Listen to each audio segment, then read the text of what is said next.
It was a bright, sunny morning at the airport, and the hustle and bustle of passengers heading to various destinations filled the air. The CEO, a black man dressed in a tailored suit, stood tall in the lounge, looking over his travel itinerary. Today wasn't just another business trip for him. It was an important meeting that could potentially change the future of his company. He had worked tirelessly for years to get to this point, becoming the CEO of a prominent tech firm, respected by his peers and clients alike. A moment like this deserved the comfort and privilege of first-class travel, a luxury he had earned. As he walked toward the boarding gate, his mind focused on the upcoming meeting, rehearsing the speech he had carefully crafted for days. The flight attendant smiled at him as he approached the first-class section of the plane, his heart beating with excitement for the journey ahead. He handed his boarding pass to the gate agent, expecting the usual smooth process, but what happened next left him in disbelief. The gate agent, a young woman with an unreadable expression, glanced at the boarding pass and then back at the CEO. "I'm sorry, sir," she said, her voice surprisingly cold, "but you're not allowed to board the first-class cabin." The CEO raised an eyebrow, thinking he had misheard her. "Excuse me. I have a first-class ticket," he replied, holding the boarding pass out for her to see. She glanced at the pass again, then at him, before shaking her head. "You're not on the list for first class. Please step aside." Confusion began to set in. The CEO was certain that his ticket had been upgraded to first class, and this wasn't the first time he had flown with this airline. He had been a loyal customer for years, always paying for the best service. His company had even partnered with this airline in the past for corporate travel. Why was this happening now? "I don't understand," he said, keeping his voice calm. "I have a confirmed first-class ticket. Is there a mistake?" The flight attendant's expression didn't change. "I'm sorry, sir. There's no mistake. You'll need to board economy." The CEO felt a cold knot in his stomach. There was something off about the entire situation. He had traveled first class with this airline numerous times, but this time, it felt different, disrespectful. He wasn't sure if it was the way the flight attendant spoke to him or the way she looked at him. There was an unspoken discomfort in the air that he couldn't ignore. "I would like to speak with your supervisor," the CEO said firmly, his patience starting to wear thin. He had no intention of letting this issue slide. This wasn't just a case of poor service. This felt like something much worse. The flight attendant shrugged and walked away without a word. Within minutes, a manager approached, a man in his early 40s who introduced himself as Michael. His expression was tight, and his smile was forced. It was clear that he had been informed of the situation, and his demeanor suggested he was just there to get the CEO out of the way as quickly as possible. "What seems to be the problem, sir?" Michael asked, glancing at the CEO's boarding pass without making eye contact. "I'm being told that I can't board first class," the CEO said, his tone controlled but filled with disbelief. "I have a first-class ticket, and I expect to be treated with respect." Michael glanced at the boarding pass again, and then back at the CEO.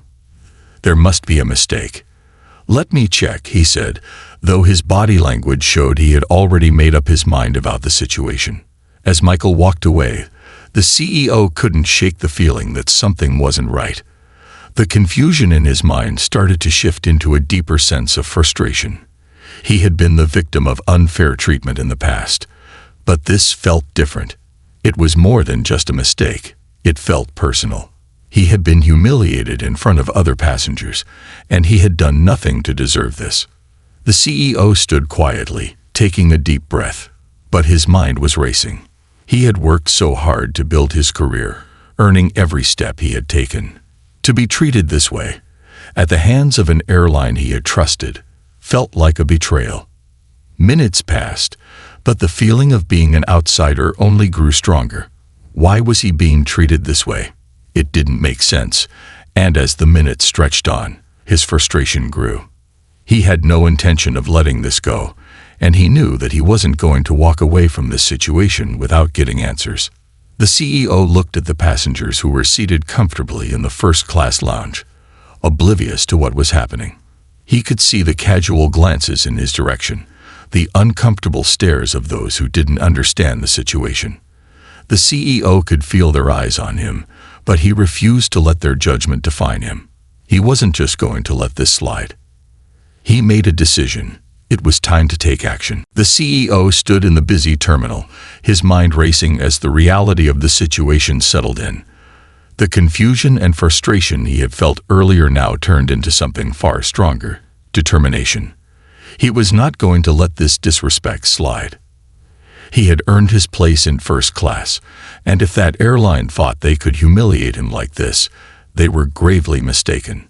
His fingers tightened around his phone as he pulled it out of his jacket pocket. He wasn't just any passenger. He was the CEO of a major tech company, someone who had built his business from the ground up. He had dealt with setbacks, failures, and discrimination before, but this was different. He wasn't going to allow anyone to think they could treat him like this and get away with it. Taking a deep breath, the CEO dialed a number he knew all too well, the direct line to someone who could help him, someone with the power to get results. He had made countless calls to this person over the years, not for himself, but for his company. Today, however, the call was personal. He wasn't just representing a corporation. He was representing himself, his hard work, and his dignity.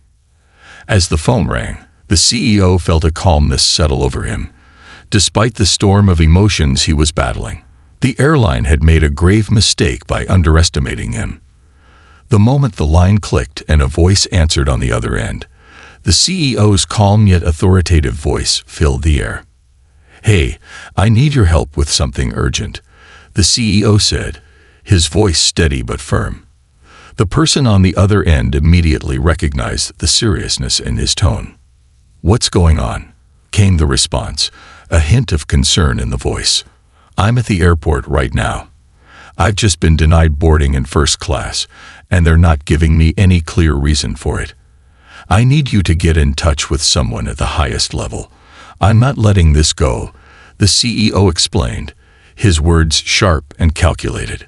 The person on the other end of the line paused for a moment, processing the gravity of the situation. "I'll get on it right away. Stay where you are, and don't do anything drastic until we figure this out." The CEO knew the wheels were already in motion. He wasn't alone in this, and he trusted the person on the other end to handle things with the urgency and professionalism this situation demanded. But what struck him more than anything was his own sense of confidence. For the first time in a long time, he was genuinely calm, not just because he had the right connections, but because he knew he was in the right. The airline's treatment of him was nothing short of disrespectful, and he wasn't going to back down. He had fought too hard to get to where he was, and he wasn't going to let anyone undermine that. He understood that this was about more than just a first-class seat. It was about fairness, respect, and equality. He wasn't just a businessman. He was a black man in a world that often tried to hold him back. But today, he would make sure that the world understood just how powerful determination could be. Minutes passed, and the CEO felt the weight of every second that ticked by. As he waited for the call to be made, the tension in the air grew thicker. People around him went about their business, oblivious to the storm brewing in the corner of the terminal. The CEO noticed a few curious glances from the passengers in the waiting area, but he didn't care. This wasn't about them. It wasn't about appearances or public opinion. This was about standing up for himself, about making sure that he wasn't just another person ignored or dismissed. He knew that if he let this slide, it would only be a small step toward the kind of disrespect he would continue to face. His phone buzzed in his hand, pulling him out of his thoughts. It was the call he had been waiting for.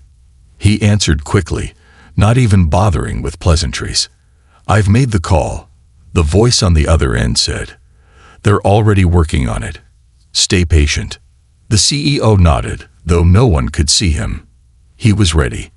He knew that this wasn't going to be easy, but he also knew that he wasn't going to be intimidated by a few small obstacles. He had been through far worse. This, in the grand scheme of things, was just another challenge, and he was determined to overcome it. As he hung up the phone, a small sense of calm washed over him, but it was soon replaced by a renewed sense of focus. He wasn't just waiting for answers anymore. He was preparing to take action. He was going to hold the airline accountable for what they had done, and he was going to make sure it didn't happen again, not just to him, but to anyone else who might face the same unfair treatment. The CEO straightened his jacket, looked around the terminal, and took a deep breath. He wasn't going to let them win. He wasn't just fighting for a seat in first class. He was fighting for something much bigger: his dignity, his rights, and the respect that every person, regardless of their background, deserved. He was ready. The CEO stood in the busy terminal, his eyes focused on the phone in his hand, the weight of his decision pressing down on him. He had made the call that could potentially change everything. It was no longer just about getting back into the first-class cabin. It was about standing up for his rights and ensuring that this unjust treatment wouldn't be allowed to slide. As he waited for the resolution to unfold, he couldn't shake the feeling that this moment was bigger than any flight, any meeting. It was about something far more important: respect. The seconds ticked by, feeling more like minutes as he stood in the same spot, the buzz of the airport around him now distant. He barely noticed the travelers rushing past him, caught up in his own thoughts. The humiliation he had felt earlier was beginning to feel like a distant memory, replaced by a growing sense of anticipation. He had done his part. Now, it was up to those in power to back him up and ensure that the airline faced the consequences of their actions. Meanwhile, at the airline's corporate headquarters, things were moving quickly. The phone call the CEO had made was not just to a friend or colleague. It was to a powerful figure within the airline's top management. The person on the other end of the line had acted immediately, contacting the airline's highest-ranking executives to alert them of the situation. Word spread quickly through the company's hierarchy, and within minutes, key decision-makers were on the phone, discussing the gravity of the situation. At the same time, the airline's customer service department began scrambling to find a way to resolve the issue. They realized that they had made a serious mistake, and the CEO was not someone they could simply brush off. It was becoming clear that this wasn't a typical complaint. The CEO's reputation, his connections, and the sheer influence he wielded meant that this situation had the potential to become a public relations nightmare. The last thing they wanted was bad press, especially when the issue involved race and discrimination, something they knew they couldn't afford to take lightly. Back at the airport, the CEO's phone buzzed again, snapping him out of his thoughts. It was the person he had called, the one working behind the scenes to resolve the matter. He answered the phone quickly, his heart rate quickening slightly. "It's been done," the voice on the other end said with confidence. "The airline's corporate team is on it. They're aware of the situation, and they're already taking steps to rectify it. You're being rebooked into first class, and they've issued a formal apology." The CEO felt a surge of relief wash over him. It wasn't just about getting back into first class. It was about proving a point. The airline had made a mistake, and now they were acknowledging it. But the relief didn't last long. The CEO knew this wasn't the end of the matter. This wasn't about one person getting a seat on a plane. This was about something far larger, an issue that ran deep within corporate culture and societal norms. "Good," the CEO said, his voice steady but firm. "But I'm not just interested in getting a seat. I want to make sure this doesn't happen to anyone else. I want to ensure this doesn't become another ignored incident. I want to see real change." The person on the other end of the line paused, understanding the weight of the CEO's words. "We'll take care of it," they assured him. "Rest assured, the airline is taking immediate steps to address the issue. They'll be rolling out a new diversity and inclusion training program for all their staff, especially those in customer-facing roles." The CEO nodded, his mind already racing ahead, thinking of the next steps. He wasn't interested in quick fixes. He wanted systemic change. This wasn't just about holding the airline accountable for what they had done to him. It was about ensuring that others wouldn't have to experience the same humiliation. As he hung up the phone, the CEO couldn't help but feel a sense of power rising within him.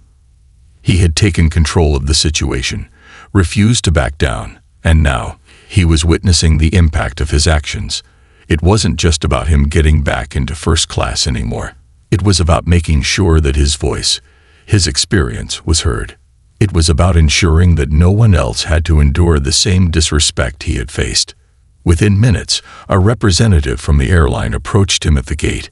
They apologized profusely, offering him not just a seat in first class, but a formal apology for the treatment he had endured. They also assured him that the necessary steps were being taken to ensure that this would never happen again. The CEO accepted their apology, but made it clear that this was just the beginning of a much larger conversation that needed to happen. As he walked down the gangway toward the plane, the CEO felt a sense of empowerment. This was a victory, but it wasn't just his. It was a victory for anyone who had ever been unfairly treated or disrespected because of their race or position in society. It was a reminder that standing up for what was right, no matter the odds, could lead to real, lasting change. In the end, it wasn't about the airline's apology. It was about the CEO's resolve to make sure that this situation wouldn't be forgotten, that it would spark a change in how corporations treated their customers, especially when it came to discrimination. The journey ahead wasn't just his. It was for everyone who had ever been pushed aside, ignored, or underestimated. This was just the beginning. The CEO sat back in his first-class seat, his mind racing with the events of the past few hours. What had started as a humiliating experience at the airport had quickly transformed into something far bigger. As the plane began its ascent into the sky, he felt a sense of calm wash over him. It wasn't just about getting back into first class. It was about something deeper, about standing up for himself, his dignity, and the rights of others who had been treated unjustly. But the journey wasn't over yet. He knew that the real impact of what had just happened would unfold in the days to come. The next morning, after arriving at his destination, the CEO was bombarded with calls and messages. His phone rang constantly, and his inbox was flooded with emails. The story of his confrontation with the airline had already gone viral. News outlets, social media platforms, and blogs were all buzzing with the details of what had transpired. People were talking about how a black CEO had been denied boarding in first class and how he had taken action, making a call that forced the airline to acknowledge its mistake and take steps to rectify the situation. But the story didn't end there. The CEO had made it clear in his conversations with the airline that this wasn't just a personal issue. This was a larger conversation about systemic racism, discrimination, and how companies treated their customers. He had used his platform to speak out, to ensure that this would be a moment of change, not just for himself, but for others who had experienced similar injustices. And now, the world was listening.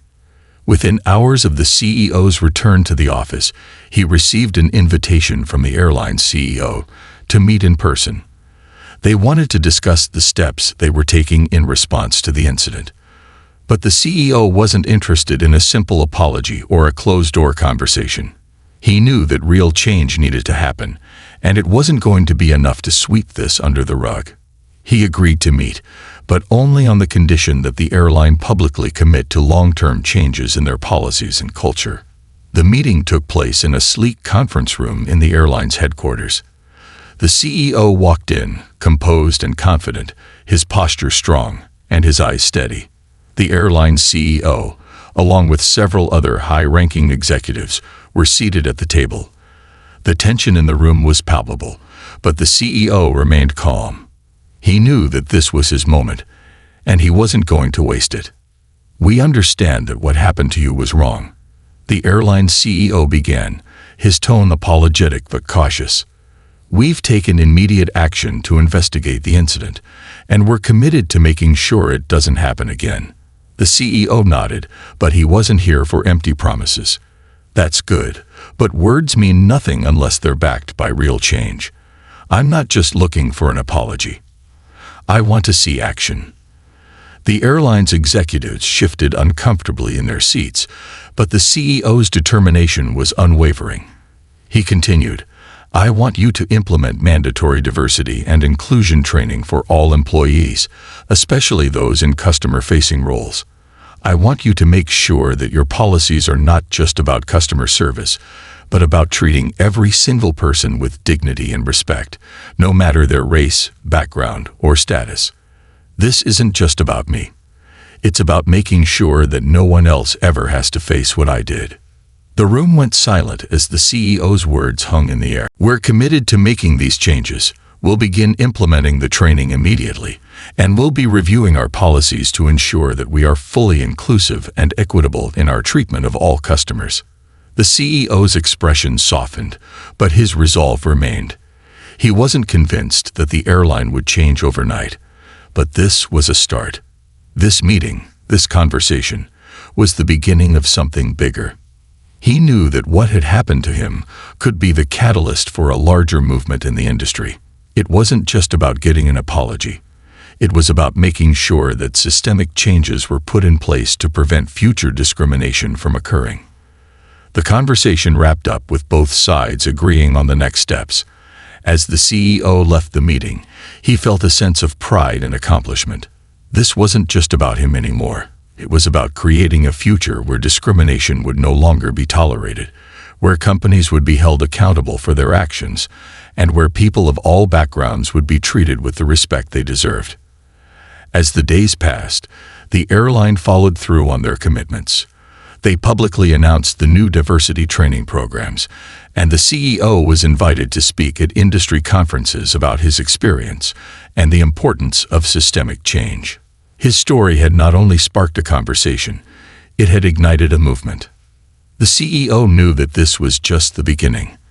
There was still much work to be done, but the impact of that one call, that one moment of determination, had set in motion a wave of change that would resonate far beyond the walls of the airline industry. And as he looked out the window of his office, watching the world move forward, he knew that he had played a part in shaping a future where fairness and respect were no longer negotiable.